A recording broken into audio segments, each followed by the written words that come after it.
Okay, I've got the front of the Teaberry off. Here it is over here. You can see some of the staining. You can't get to it properly. You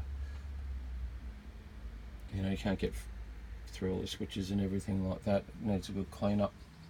So we'll give that a clean shortly. I just usually just chuck that into a tub of warm water with a bit of dishwashing liquid of all things, and just let it soak for about 10 minutes and come back. And I've got a little brush that I use to brush it all down, making sure that when you brush the aluminium, you brush with the grain. If you can see it here, the grain goes left to right or right to left, not up and down. So always make sure that you brush with the grain, or else you'll get surface scratches. So we'll give that a clean up. One thing I did have a bit of trouble with, was exciting, was there was a lot of glue on the pots. Let's see, I know this looks daunting at the moment, but it's not that hard to do, to fix actually. And I found I had a broken wire as well, which was interesting. So I've got a chance to clean up a couple of things. I'll clean all the switches with the oxit. Also the mic jack, I had a lot of glue around it, so you've got to be careful. I usually warm it, get my soldering iron, warm it up, and also to get to the nuts on the pots, I use a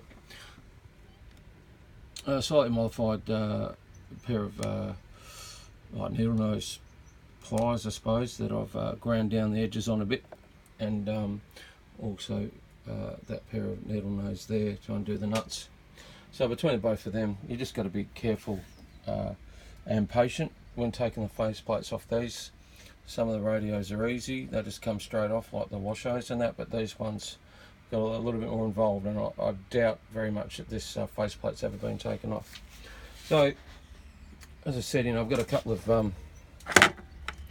let's put this guy over here, got a couple of things to do on this radio. As you can see, I've cleaned it all up now, just with vacuum cleaner, with a nozzle and a little brush, and yeah, comes up really nice. In fact, the dust actually creates a surface over the top of everything, so everything's nice and clean. As you can see, the wax is still there, the coils haven't been adjusted, so I'm just going to leave that all alone. But what I am going to do while I'm here is, obviously, as I said, clean all the switches, change these incandescent globes out. We'll put some LEDs in those. That's fairly easy to do. And also what I'm going to do, I don't know, you can see it here, this is common. Actually, you can see it better on this needle, and also we'll be having a look at these funny little guys here. So as you can see on that, let's have a look at the needle here. You can see that the red paint's come off the actual needle itself, and you can see it's just flaked off. This is common with the robins as well. So what I'm going to do, I'm going to clean that up. Both of them are like that. You can see that the paint's come off. So what I'll do, I usually just go and get, I suppose I'll replace it with red again. Sometimes you can do black or white, depending on the background.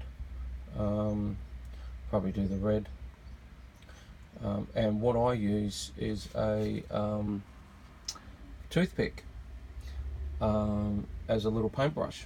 So I'll just clean all that off, and I'll probably do another. I'll do a video on that as well. What you do with the meters to get them right again. I'll do one with the incandescent globes, and we'll change out a few caps. So yeah, I'll change these guys out here on that board. What else? I'll have a look.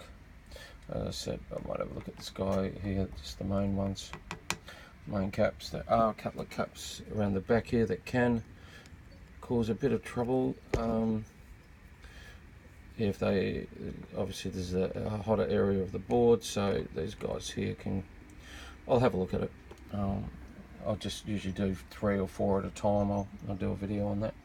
So what we're going to do next is, obviously we're going to replace these. We're going to clean up the SWR and oh, there it is, SWR and power meters with the needles there, and we're going to run some deoxit through all the pots, all the switches as well. Run some deoxit through it as well. Pretty easy to take apart, pretty easy to put back together actually.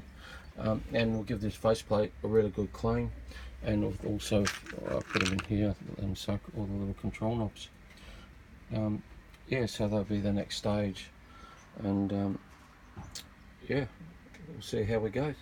Right, I'll be back later with another update video on the Teaberry Stalker.